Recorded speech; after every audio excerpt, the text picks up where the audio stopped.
ආයිබෝවන්. ඔයගොල්ලන් සාදරයෙන් පිළිගන්නවා ටියුෂන් රොටල් එකකට. අපි 1 සිට 13 ශ්‍රේණිය දක්වා සියලුම ශ්‍රේණි වල ඉගැන්වීම් කටයුතු සිදු කරනවා. අද මම කතා කරන්නේ 12 ශ්‍රේණියේ ඉංජිනේරු තාක්ෂණ වේදිකේ විෂය සම්බන්ධයෙන්. මම ගයාසන් මංජිත්. අපි අද කතා කරන පාඩම තමයි මේ 12 ශ්‍රේණියේ තියෙන පාඩමක් වෙන මූලික ගොඩනැගිලි තාක්ෂණ වේදේ කියන පාඩම. ගොඩක් වෙලාවට ප්‍රධාන ප්‍රශ්න වෙන පාඩමක් තමයි මේ මූලික ගොඩනැගිලි තාක්ෂණ වේදේ පාඩම. අපි දැන් කතා කරමු මේ පාඩම ගැන. आप मेरी कथा करने देता है मैं इदिक्रीम ශ්‍රේෂ්ත්‍රය ගැන.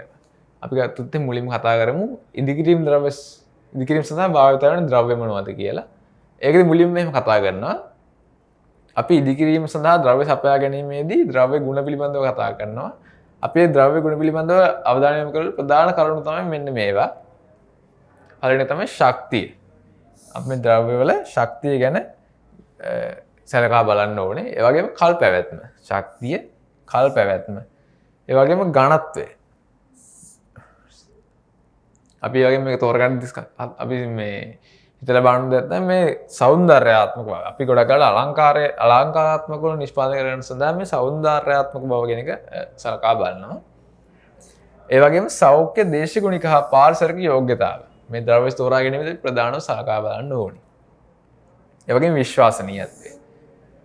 ඒ වගේම තෝරගන්න ඕනේ නැත්නම් බල ශක්ති පිරිමැස්ම. අනිවාර්යෙන් බල ශක්තිය පිරිමැස්ම අපිට වාසිදායකයි. ඒක නිසා බල ශක්ති පිරිමැස්ම ගැන අපි සලකා බලන්න ඕනේ. ඒ වගේම තව දෙයක් තමයි ප්‍රතිචක්‍රීකරණ හැකියාව. ඒ කියන්නේ මේ ද්‍රව්‍ය ප්‍රතිචක්‍රීකරණයේ හැකියාව අපි අනිවාර්යෙන් බලන්න ඕනේ මේ ද්‍රව්‍ය ගුණ පිළිබඳව අවධානය යොමු කරද්දී. ඊළඟට අපි ගත්තොත් එහෙම මේ ද්‍රව්‍ය සඳහා ප්‍රමිති මෙහෙම හඳුන්වලා දීලා තියෙනවා. ශ්‍රී ලංකා ප්‍රමිති ආයතනයෙන් හඳුන්වලා තියෙන මේ ප්‍රමිති සායක බලමු. අප මුලින්ම ගත්තොත් එහෙම සිමෙන්ති සඳහා SLS වෙන්නේ 107 515 1247 හා 1253 කියන අංකයන් තමයි මේ සිමෙන්ති සඳහා ලබා දීලා තියෙන ප්‍රමිතියන් වන්නේ. මේ ටික ඔයගොල්ලෝ මතක තියාගන්න ඕනේ මොකද බහුවර්ණ ප්‍රශ්න පත්‍රයේදී ගොඩක් වෙලාවට මේවා අහනවා මොනවද මේ ප්‍රමිතීන් කියලා. ඔයගොල්ලෝ තමයි දියගැසු උණු සඳහා SLS 682ක් ගොඩනැගිලි උණු සඳහා SLS 552ක් ගඩොල් සඳහා SLS 39 බ්ලොග්ගල් සඳහා SLS 855 වාහනේ කම්බි සඳහා SLS 26 හා 375 ලෙස GI බට කියන්නේ GI නල සඳහා SLS 859ත් PVC නල සඳහා SLS 147ත් කියලා කොටස් වලින් හඳුන්වලා දීලා තියෙනවා. මේ පිළිවෙල ඔයගොල්ලෝ අනිවාර්යෙන් මතක තියාගන්න ඕනේ. මේවා අනිවාර්යෙන් ප්‍රශ්න වලට එන දේවල්. ඒකින්ද මේ ශ්‍රී ලංකා ප්‍රමිති ආයතනයෙන් ලබා දෙන ප්‍රමිති අංකයන් ඔයගොල්ලෝ අනිවාර්යෙන් මතක තියාගන්න ඕනේ. අපි ගත්තොත් එහෙම ඊළඟ අපි කතා කරන දෙයක් තමයි ගඩොල් බැමි සහ ගඩොල් ගැන. අපි ගත්තොත් එහෙම මුලින්ම අපි කතා කරමු ඉංජිනේරු ගඩොලක තිබිය යුතු ගුණාංග. අපි මේ කතා කරන්නේ සාමාන්‍ය ගඩොල් නෙමෙයි ඉංජිනේරු ප්‍රමිතියෙන් නිෂ්පාදනය කර ඉංජිනේරු ගඩොල් ගැන. එතකොට මේ ඉංජිනේරු ගඩොල පළවෙනි දේ තමයි හැඩය. නිවැරදි හැඩයෙන් යුක්ත වෙන්න ඕනේ. මේ හැඩය කියන්නේ ගඩොලක මුහුණට දාර තියුණුව හා ඍජුව පිහිටීම සහ පළුදු රහිත වීම. ඒක වගේම විරූපණයට ලක් වෙන්න තිබෙන්න ඕනේ. මේ ඍජු දාර තියෙනවා අනිවාර්යෙන් මේ ඉංජිනේරු ගඩොලක් න ะ. ඒ වගේම ජල අවශෝෂණය කතා කරමු. ජල අවශෝෂණය මෙහෙම හඳුන්වන්න පුළුවන්. ගඩොලක් පැය 24ක් පුරා ජලය ගිල්වා තැබූ විට ජල අවශෝෂණය ගඩොලේ වියලි බරෙන් 18ට 20ත් නොඉක්මිය යුතුය. ඒ කියන්නේ මේ ගඩොලක් නිෂ්පාදනය කරලා ඒක පැය 24ක් ජලය ගිල්වා තැබුවට පස්සේ මේ උරා ගන්නා ජල ප්‍රමාණය ජලයේ වියලි බරෙන් 20ත් 18ට ප්‍රමාණයක් වෙන්න ඕනේ. ඒක මේ වගේ සමීකරණයකින් අපි හඳුන්වනවා. එතන අපි ගත්තොත් එහෙම අපි ගඩොල වියලි බර W ලෙසත් ගඩොල ජලයේ ගිල්වා තිබූ බර W1 ලෙස ගත්තොත් එහෙම W1 වලින් වියලි බර අඩු කරලා ඒ වියලි බරෙන් බෙදලා 100න් වැඩි කරාට පස්සේ එනවා මේ ප්‍රතිශතය කීයද කියලා. ජලයේ ජල අවශෝෂණය කොහොමද කියලා. එතෙන්දී ඒක 18 20 අතර එනවා නම් මේක ඉන්ජිනේරු ප්‍රමිතියෙන් යුත් ගඩොලක් කියලා හඳුන්වනවා. ඊළඟට ගත්තොත් එහෙම අපි මේ ගඩොල් ප්‍රමාණය ගැන මේ ගඩොලක මිනුම් මොනවද කියලා අපි කතා කරමු. අපි ගත්තොත් එහෙම මේ ගඩොලක තියෙනවා බඩ මුහුණත ඔළු මුහුණත කියලා මුහුණු දෙකක්. අපි ගත්තොත් එහෙම කුස්තුරු රහිත ප්‍රමාණයෙන් ගත්තොත් එහෙම ගඩොලක දිග වෙන්න ඕනේ 220 මිලිමීටර. ගඩොලක දිග වෙන්න ඕනේ කීයද? මිලිමීටර 220ක්. ඒ වගේම ගඩොලක පළල වෙන්න ඕනේ මිලිමීටර 105ක්. ගඩොලක පළල වෙන්න ඕනේ මිලිමීටර් 105. ඒ වගේම ගඩොලක උස වෙන්න ඕනේ මිලිමීටර් 65. එතකොට අපි මේ ප්‍රාණිමාන දක්වද්දී අපි ගොඩක් වෙලාවට මේක දක්වනවා කුස්තුර සහිතව. ඒ කුස්තුරයක් සාමාන්‍යයෙන් මිලිමීටර් 10ක් ලෙස තමයි ගන්නෙ. අපි මේ කුස්තුර සහිතව මේක ප්‍රමාණ දක්වද්දී අපි දානවා මේකේ දිග ගන්නවා 230ක් ලෙසත් මිලිමීටර්. එතකොට අපි පළල ගන්නවා 115ක් ලෙසත් උස ගන්නවා 75ක් ලෙසත් මිලිමීටර් වලින් ගත්තොත් එහෙම මේ කුස්තුර සහිතව අපි ප්‍රමාණ දක්වද්දී මිලිමීටර් 10කින් 10ක් මේ හැම එකටම එකතු කරනවා. මොකද කුස්තුර ප්‍රමාණයක් දක්වන්න. ඊළඟ ගඩොලක ගුණාංගයක් තමයි බාහ්‍ය පෘෂ්ඨයේ වර්ණය. මේ ඉන්ජිනේරු ගඩොල නියමිත ප්‍රමිතියෙන් නිෂ්පාදනය කරලා තියෙනවා නම් මේක රතු පැහැයට හුරු දුඹුරු පැහැයක් බාහ්‍ය පෘෂ්ඨය මත සමාකාරව පැතිරලා තියෙනවා. ඒ කියන්නේ අව පැහැ ගැන්වෙන තැන නැතුව සමාකාරව රතු පැහැයට හුරු දුඹුරු පැහැයක් පැවතිලා තියෙන්න ඕනේ. ඒකෙන් මේ සඳහන් වෙන්නේ මේක ඒකාකාරීව පිලිස්සලා තියෙනවා කියලා. ඊළඟට ගත්ත ශබ්දය. මේ ශබ්දය කියන්නේ ගඩොල් දෙකට ගැටීමේදී ලෝහ ගැටෙන ශබ්දයක් එන්න ඕනේ. එතකොට මේක අපි හඳුනා ගන්නවා මේක ඉංජිනේරු ප්‍රමිතියෙන් නිවැරදි ප්‍රමිතියෙන් යුත් ගඩොලක් කියලා අපි මේක හඳුනා ගන්නවා. ඊළඟට ගත්තොත් ගඩොල් පිලිස්සීම. මේ ගත්තොත් එහෙම අහමු ලෙස ගඩොලක් කඩලා බැලුවොත් එහෙම ඒකේ මේ ගඩොල් මැද වර්ණය සමාකාරව තියෙනවා. ඒ කියන්නේ තැන් තැන් වලින් අවර්ණ වෙන්න බෑ නිවැරදි පිලිස්සලා තියෙනවා නම්. ඊළඟ ගත්තොත් එහෙම මේවා තමයි ගඩොල් පිරිවිතර, ඒ කියන්නේ විස්තරය, ගඩොල් කැපුම් වර්ගය සහ ශ්‍රේණීන්. මේ chart එක අනිවාර්යයෙන් මතක තියාගන්න ඕගොල්ලෝ. මේකෙදින් සම්පීඩන ප්‍රබලතාවය තියෙන, භාවිතාවන ස්ථාන තියෙන, උපරිම ජල අවශ්‍ය නිසා ජල තාගිතාව. අපි ළඟ ගන්න මේක තමයි අපිට ඔයගොල්ලෝ මතක තියාගන්න ප්‍රධාන දෙයක් වෙන්නේ ගඩොල් පාඩමේදී මේ ගඩොල් හැඩ, ගඩොල් කොටස් ගැන. අපි අත මුලින්ම කතා කරනවා මේ තනි ගඩොල ගැන. මේක අපි හඳුනන්නේ ගඩොල කියලා. මේකට වෙන නමක් නැහැ. ඊළඟට තියෙනවා මේ ගඩොලෙන් දිගෙන් භාගය තියෙන කොටස තමයි මේකට අපි කියනවා ආන බාන්දුව කියලා. මේ ගඩොලේ දිග අතින් හරියට භාගයක් තියෙන කොටස තමයි ආන බාන්දුව කියලා හඳුන්වන්නේ. ඊළඟට මේ ගඩොලේ දිගින් භාගයක් සහ පළලින් භාගයක් වෙන ස්ථානයේ කොටසක් කපා ඉවත් කරන මේ කොටසට කියන අපි මා බාන්දුව කියලා.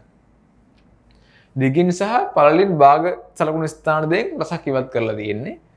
ඒ වගේම ඊළඟට තියෙනවා මේකට අපි කියනවා මොකද්ද? පට්ටම් බාන්දුව කියලා. ඒ කියන්නේ ගඩොලේ එක් කොටසක පළලේ භාගයෙන් අනිත් කොටස සම්පූර්ණ පළලට එනකන් කෑල්ලක් ඉවත් කරලා තියෙනවා. ඒකට අපි කියනවා පට්ටම් බාන්දුව කියලා.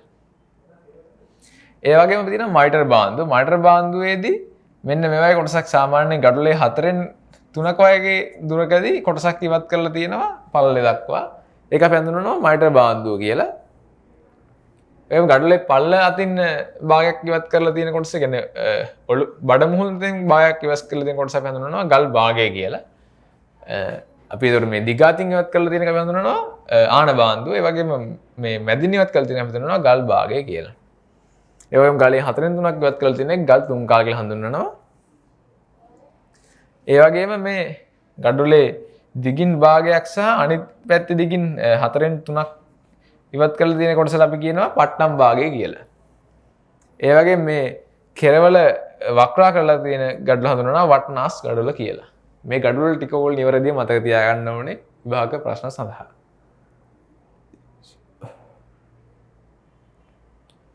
ඊළඟට ගත්තොත් එහෙම අපි කතා කරනවා මේ ගඩොල් බැමිවලේ දෙන පාරිභාෂිත පද මොනවද කියලා. අපි මුලින්ම කතා කරමු මේ අතිවැස්ම කියන්නේ මොකක්ද කියලා. අතිවැස්ම කියන්නේ මේ ගඩොල් මේ කුස්තුර දෙයක් අතර තියෙන අවම දුර තමයි මේ අතිවැස්ම කියලා හඳුන්වන්නේ. ඒ කියන්නේ මේ ගඩොල් දෙයක් අතර මේ කුස්තුර දෙයක් අතර තියෙන අවම දුර තමයි මේ අතිවැස්ම කියලා හඳුන්වන්නේ. ඊළඟට පැත්තට කතා කරමු මේ දත් පැන්නුම සහ පඩි පැන්නුම. අපි මේ පඩි පැන්නුම කියලා හඳුන්වන්නේ කෙටි කාලයක් තුළ නැවත සෑදීම සඳහා නවත්තන ලබන පැන්නුම හඳුන්වනවා පඩි පැන්නුම කියලා.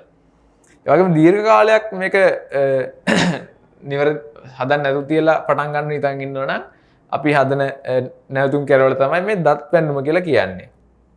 පඩි පෙන්නුම කියන්නේ කෙටි කාලයකින් නැවත හදනවා නම් භාවිතා කරන එක සහ දත් පෙන්නුම කියන්නේ දීර්ඝ කාලයක් හදන්න දෙනවා නම් භාවිතා කරන විදිහ තමයි දත් පෙන්නුම කියන්නේ. ඒ වගේම තියෙනවා තිරස් කුස්තර. තිරස් කුස්තර කියන්නේ මේ තිරස් අතර තියෙන මේ මැදින් යොදන හිස්තැන තමයි ඒ කියන්නේ සිමෙන්ති හෝ කොන්ක්‍රීට් පුරවන ඉඩ ප්‍රමාණය තමයි මේ තිරස් කුස්තර කියන්නේ. මේ සිරස් කුස්තර කියන්නේ සිරස් අතර තියෙන කුස්තරය. ඒ වගේම අපි ගත්තොත් එහෙම ගලේ ඔලු මුහුණට පේන්න තබන වරිය ඔලුගල් වරිය ලෙසත් බඩ මුහුණට පේන්න තියෙන වරිය බඩගල් වරිය ලෙසත් හඳුන්වනවා. මේවා තමයි ගඩොල් බැමි නිෂ්පාදනයේදී යෙදෙන බැමි වල යෙදෙන පාරිභාෂිත පද. ඊළඟ කතා කරමු මේ ගඩොල් බැමි වර්ග මොනවද කියලා. ඒක තියෙනවා මුලින්ම කතා කරමු ඔලුගල් බැම්ම ගැන. ඔලුගල් බැම්ම කියන්නේ මේ ගඩොලේ ඔලු මුහුණට පේන්න සවි කරන බැම්ම තමයි මේ ඔලුගල් බැම්ම කියන්නේ. මේකෙදී අපි ගත්තොත් එහෙම මේ ගොඩක් ශක්තිය දරා ගැනීම නම් මේ බැම්මේදී අඩුයි. මේවා භාවිතා වෙන්නේ ගොඩක් වෙලාවට තාප්පයක් වගේ ගහන්න තමයි මේ ඔලුගල් බැම්ම භාවිතා වෙන්නේ. එතකොට අපි ගත්තොත් එහෙම ඊළඟට කතා කරමු බඩගල් බැම්ම ගැන. බඩගල් බැම්ම ගත්තොත් එහෙම ගලේ බඩ මුහුණ දිස්වන ආකාරයට එළු ලබන බැම්ම බඩගල් බැම්ම ලෙස හඳුන්වනවා. ඒ වගේම පළලි නඩු බැම්මක් මේක ක්‍රීම් ශේෂ්ත්‍රයේදී භාවිතා වෙන. මේවා භාවිතා කරන්නේ බර දරන්නේ නැති බිත්ති සඳහා තමයි මේ බඩගල් බැම්ම කියන එක පාවිච්චි වෙන්නේ. ඒක ගත්තොත් එහෙම අපි හඳුන්වනවා මායිම් බිත්ති, වැසිකිලි බිත්ති සහ කුඩා ජල ටැංකිය ක්‍රීම් සඳහා තමයි මේ බඩගල් බැම්ම කියන එක භාවිතා වෙන්නේ. ඒකදී මේ වරිය ආකාරය දෙකයි තියෙන්නේ. පළමු වරියේදී බඩගල් සාමාන්‍ය එළවලු ලබලා ඊළඟට දෙවෙනි වරිය පාවිච්චි වෙද්දී ගල් භාගයකින් තමයි පටන් ගන්නෙ. මේ එළන්න ගල් භාගයකින් පටන් අරගෙන තමයි වරිය පටන් ගන්නෙ. එතකොට තමයි මේ කුස්තුරු නිවැරදි ආකාරයට පිහිටවලා එන්නේ. ඊළඟට කතා කරන බැම්ම තමයි ඉංග්‍රීසි බැම්ම කියන්නේ.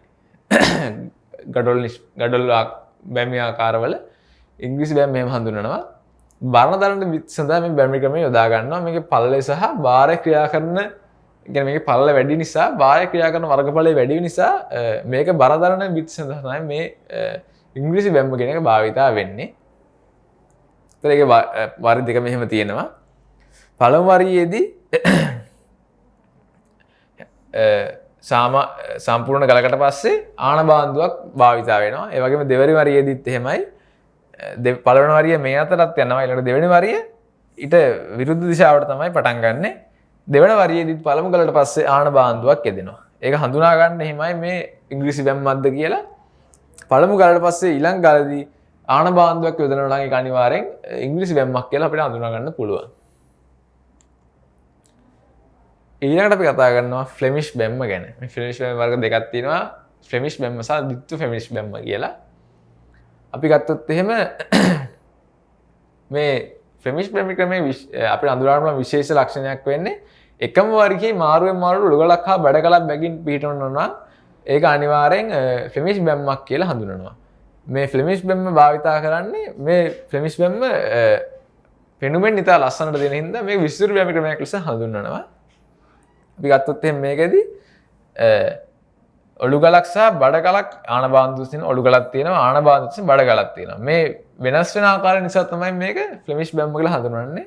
අපි අඳුනගත්ත අපිට හරියම ලේසි මේක අඳුනගන්න මේ ඉංග්‍රීසි බැම්මට වඩා මේකේ පෙනුමෙන් වෙනස් වීම තියෙන නිසා. ඒකේ පළවෙනි වරිය මෙහෙමත් දෙවෙනි වරිය මෙහෙමත් තියෙනවා. ඊළඟට අපි ගත්තොත් එහෙම ද්විත්ව ෆ්ලෙමිෂ් බැම්ම තියෙනවා. ද්විත්ව ෆ්ලෙමිෂ් බැම්මේදී මේ වරියට අමතරව තව බඩගල් වරියක් ගමන් කරන නිසා ඒකේ විශාලත්වයෙන් වැඩි සාමාන්‍ය ෆ්ලෙමිෂ් බැම්මට වඩා ඒක අඳුනගන්න එහෙමයි. ඊළඟට කතා කරමු ගඩොල් බැමි සංදි කිරීම. බිත්තියකට අංශක 90කින් මුණ ගැසෙන L සහ T සඳහා භාවිතා කරනවා මේ ගඩොල් බැමි සංදි. ගත්තොත් එහෙනම් මේ ආකාරයට ගමන් කරන බිත්තියට මෙන්න මේ ආකාරයෙන් සම්බන්ධ කරගන්නවා T සංදියක් විදිහට. ඒ වගේම L සංදියකදී භාවිතා වෙන්නේ මෙන්න මේ විදිහටමයි මේ රූපරාමුවේ ආකාරයට. ඊළඟට අපි ගත්තොත් එහෙම ඊළඟ ප්‍රධාන එකක් තමයි මේ ගඩොල් කුළුණු නිෂ්පාදනය. අපි ගත්තොත් එහෙම ගඩොල් භාවිත කිරීම බර ඉසිලීම සඳහා හෝ දිග උස බිත්ති සඳහා ස්ථායීතාවය හා ශක්තිමත් බව තාවර කිරීම සඳහා සහායක හෝ අවයව සඳහා මේ කුළුණු කියන එක භාවිතා වෙනවා. මේවා ගඩොල් නිෂ්පාදනය කරනවා. එතකොට මේවා තියෙනවා තනි කුළුණු ලෙස හඳුන්වනවා. ඒවා හරස්කඩ වර්ගඵල යනුව කොටස් තුනකට හඳුන්වනවා. ඒවා හඳුන්වනවා මෙහෙම. ගඩොලක පල්ල සහිත කුළුණු, ගඩොල් එකහමාරක පල්ල සහිත කුළුණු සහ ගඩොල් දෙක පල්ල සහිත කුළුණු කියලා කුළුණු වර්ග තුනක් තියෙනවා. මේ ගඩොලක පල්ල කියද්දි පල්ල එන්නේ ගඩොලක පල්ල. එතකොට ඒකෙදි භාවිතා වෙන්නේ මෙන්න මේ ආකාර ගඩොල් දෙකක් භාවිතා කරලා තමයි මේ ගඩොලක පල්ල ලබා ගන්නෙ. ඒ ආකාරයට මේ ගඩොල් එකහමාරක පල්ල සහ ගඩොල් දෙක පල්ල කියලා මෙන්න මේ ආකාරයට තමයි මෙන්න මේ කුළුණු වෙන් කරනු ලබන්නේ. ඊළඟට අපි කතා කරමු බ්ලොක් ගල් ගැන. මේ බ්ලොක් ගල් ගැන කතා කරද්දී මේවා විශාලයි, ප්‍රමාණයෙන් විශාලයි ගඩොල් වලට වඩා. බ්ලොක් ගල් ප්‍රධාන කොටස් තුනක් තියෙනවා, ප්‍රධාන ආකාර තුනක් තියෙනවා. එතන කුහ රහිත ඝන බ්ලොක් ගල්. ඊළඟට කෝෂ සහිත බ්ලොක් ගල්. ඒ කියන්නේ මේකෙදි කෝෂ තියෙනවා. නමුත් ඒවා සම්පූර්ණයෙන් ගමන් කරන්නේ විනිවිදයෙන් සිදුරු කරගෙන මේ කෝෂ තියෙන්නේ.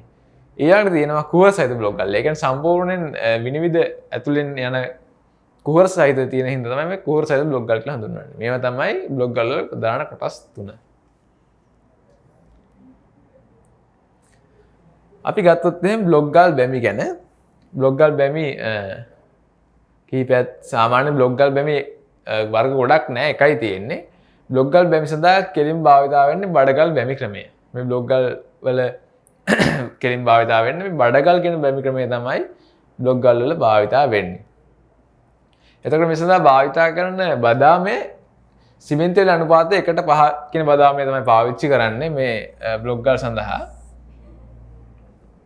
එතකොට මේ සඳහා බීමට සුදුසු තත්ත්ව ජලය පාවිච්චි කරන්න ඕනේ. ගොඩක් දැන් නිවාස සෑදීමේදී වගේ බඩවල් බ්ලොක් ගල් බැමි ක්‍රමය තමයි භාවිතා වෙන්නේ. ඊට අපි ගත්තොත් අපි ඊළඟ කතා කරමු කොන්ක්‍රීට් භාවිතය ගැන. ඕනෑම කොන්ක්‍රීට් මිශ්‍රණයක් ඇති ගුණාත්මක භාවය සඳහා පහත් සාධක මත රැඳී පවතී. අපි බලමු මොනවද සාධක කියලා. අමුද්‍රව්‍යයන්ගේ ගුණාත්මක භාවය. ඊළඟට සමහාරයන්ගේ වර්ගීකරණය. මිශ්‍රණ අනුපාතය, එකතු කරලා ලබන ජල ප්‍රමාණය සහ පදම් ගති හෙවත් වැඩ කිරීමේ හැකියාව, workability. එතකොට අපි ගත්තොත් එහෙම කොන්ක්‍රීට් තනි යොදා ගන්නකොට සරල හෝ තනි කොන්ක්‍රීටයක් ලෙසත් යොදා අපි නම් කරනවා. ඒ වගේ මේ කොන්ක්‍රීට් වලට වාණේ කම්බි ක්‍රමානුකූලව ඒවා ශක්තිමත්ව නිෂ්පාදනය කළාට පස්සේ හඳුන්වනවා මේක වැරගැන්වු සිමෙන්ති කොන්ක්‍රීට් ලෙස. සරලව තනි කොන්ක්‍රීට් එකක් ලෙස යොදාගද්දී සරලව තනි කොන්ක්‍රීට් ලෙසත් වැරගැන්වුම් කම්බි යොදා ශක්තිමත් කළ පසු වැරගැන්වු සිමෙන්ති කොන්ක්‍රීට් ලෙසත් මේක හඳුන්වනවා. අපි ගත්තොත් එහෙනම් කොන්ක්‍රීට් සඳහා භාවිත කරන ද්‍රව්‍ය මොනවද කියලා බලමු. මුලින් භාවිත කරන බැඳුම් ද්‍රව්‍ය. සිමෙන්ති වල රසායන ගත්තොත් එහෙනම් සිමෙන්ති වල මේ වගේ රසායන ද්‍රව්‍ය තමයි තියෙන්නේ. ට්‍රයිකැල්සියම් ඇලුමිනේට්, ට්‍රයිකැල්සියම් සිලිකේට්, ඩයිකැල්සියම් සිලිකේට් සහ ටෙට්‍රාකැල්සියම් ඇලුමිනියම් ෆෙරයිට් කියන සංඝටක තමයි මේ සිමෙන්ති වල අඩංගු වෙන්නේ. ඒක ගත්තොත් එහෙම මේ ඊළඟ භාවිත කරන ද්‍රව්‍යයක් තමයි බෙදුම් ද්‍රව්‍යයක් තමයි සියුම් සමහාර කියන්නේ. සියුම් සමහාර කියන මොනවද අපි කතා කරොත් එහෙම සියුම් සමහාර ලෙස යොදා ගන්න ලබන්නේ ද්‍රව්‍ය මිලිමීටර් 4.8ක් ප්‍රමාණයෙන් යුත් දැලකින් හැලුව විට සම්පූර්ණයෙන්ම හැලිය හැකි වෙන කොටස් තමයි මේ සියුම් සමහාර කියලා හඳුන්වන්නේ. ඒවා ගෝලාකාර හැඩයෙන් යුක්ත වෙන්න බෑ, කෝණාකාර හැඩයෙන් යුක්ත වෙ යුතුයි. ඒ වගේ පස් මඩ රොන් වගේ දේවල් වලින් අඩු වෙන්න ඕනේ, නැත්නම් කොන්ක්‍රීට් ශක්තිමත් භාවය අඩු වෙනවා. ඒතරම් ඒ වගේම රසායන ද්‍රව්‍ය අඩංගු වෙන්න බෑ මේ වැරගැන්වීමට හානි කරන. ඒවා තමයි සියුම් සමහාර කියලා හඳුන්වන්නේ. අපි රළු සමහාර ගත්තොත් එහෙම රළු සමහාර 4.8ක දැලකින් හැලෙන්නේ නැති, ඒ වගේම මිලිමීටර 50ට අඩු කොටස් තමයි මේ රළු සමහාර කියලා හඳුන්වන්නේ. එතකොට ඒවා ප්‍රමාණය වෙනස් වෙන සාමාන්‍යයෙන් මිලිමීටර 50ට අඩු සහ 4.8ට වැඩි කොටස් තමයි මේ රළු සමහාර කියලා හඳුන්වන්නේ. කළුගල් කොටස්. ඒ වගේම ජලය. අපි ගත්තොත් එහෙම ජලය මේ බීමට සුදුසු ජලය සඳහා SL ප්‍රමිතිය වන්නේ SLS 552 කියන ප්‍රමිතිය තමයි මේ බීමට සුදුසු ජලය සඳහා ලැබෙන ප්‍රමිතිය. ඒ ප්‍රමිතියෙන් ජලය තමයි මේ කොන්ක්‍රීට් නිෂ්පාදනය කරේදී භාවිතා කරන්න ඕනේ.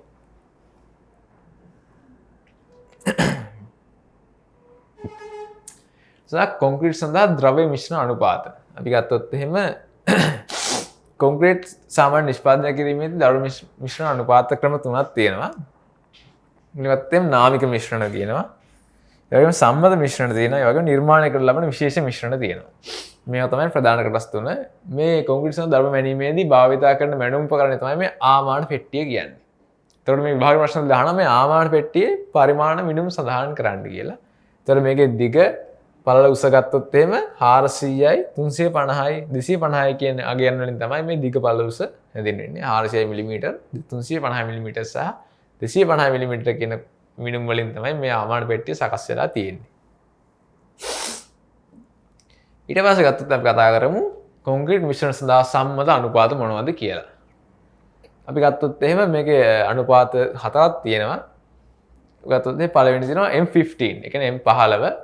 මේකෙදි නාමික ගල් වැලි සිමෙන්ති අනුපාතය වෙන්නේ 1:3:6. ඒ වගේම මේ මෙටල් වල ප්‍රමාණය, ඒ කියන්නේ අර සමහරයන්ගේ ප්‍රමාණය වෙන්නේ 38 සහ 50 මිලිමීටර අතර කොටස් තමයි භාවිතා වෙන්නේ. ඒ වගේම මේකේ සම්පීඩන ශක්තිය වෙන්නේ නිව්ටන් වර්ග නිව්ටන් මිලිමීටර 15යි.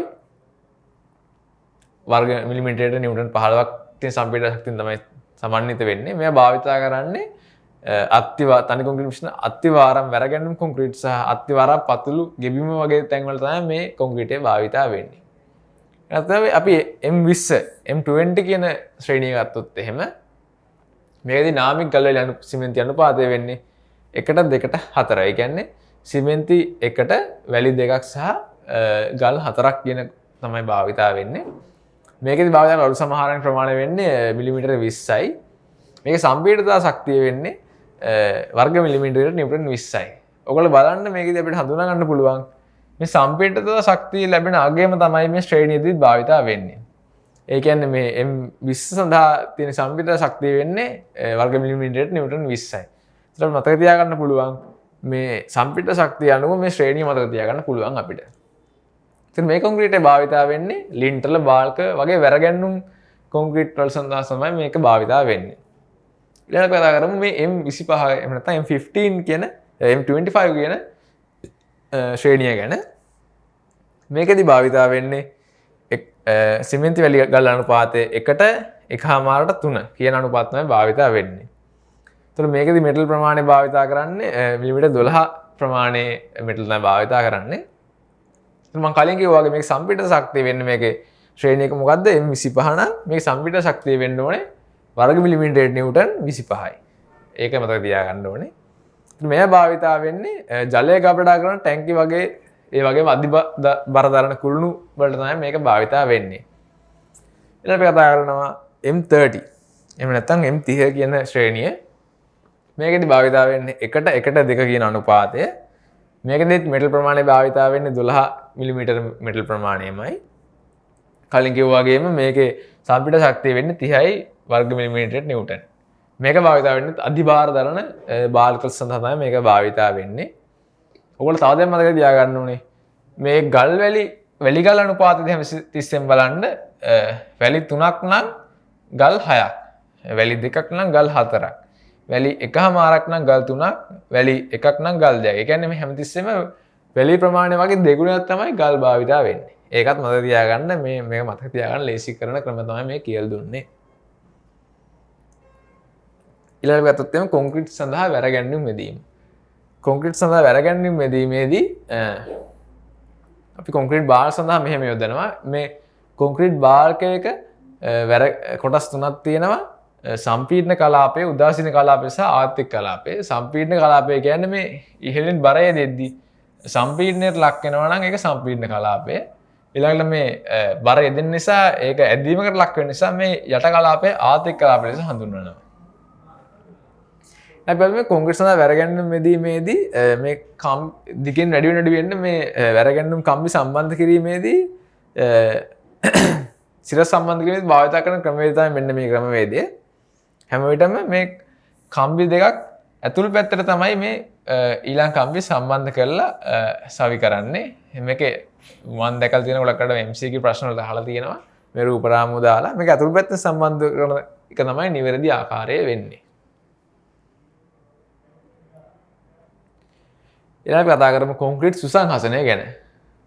කොන්ක්‍රීට් සුසංහසනය ගැන කතා කරොත් එහෙම මේ ක්‍රම කීපයක් තියෙනවා කොන්ක්‍රීට් සුසංහසනයේදී. ක්‍රමයක් තමයි කෙටීම, කුරුල්ල යෑම, ස්කෝප් එකකින් කෙටීම. මේවා තමයි මේ සුළු පරිමාණ ක්‍රම වලට භාවිතා වන සුසංහසනය කිරීම. ඒ වගේ මහා පරිමාණ ඉදිකිරීම සඳහා භාවිතා වෙනවා අභ්‍යන්තර ගිල්ලුම් කම්පක, බාහිර කම්පක සහ පෘෂ්ඨීය කම්පක කියලා. ඒ කියන්නේ වයිබ්‍රේටර්ස් පාවිච්චි වෙනවා මේ ඇතුළට ගිල්වලා භාවිතා කරන අභ්‍යන්තර ගිල්ලුම් කම්පකත්, ඒ වගේම බාහිරින් සවි කරන බාහිර කම්පකත්, ඒ වගේම පෘෂ්ඨයේම සවි කරන පෘෂ්ඨීය කම්පකත් කියලා මේවා තමයි මහා පරිමාණයේදී භාවිතා වෙන්නේ. දැන් අපි කතා කරමු මේ ගොඩනැගිල්ලක් මත යෙදෙන බාර මොනවද කියලා.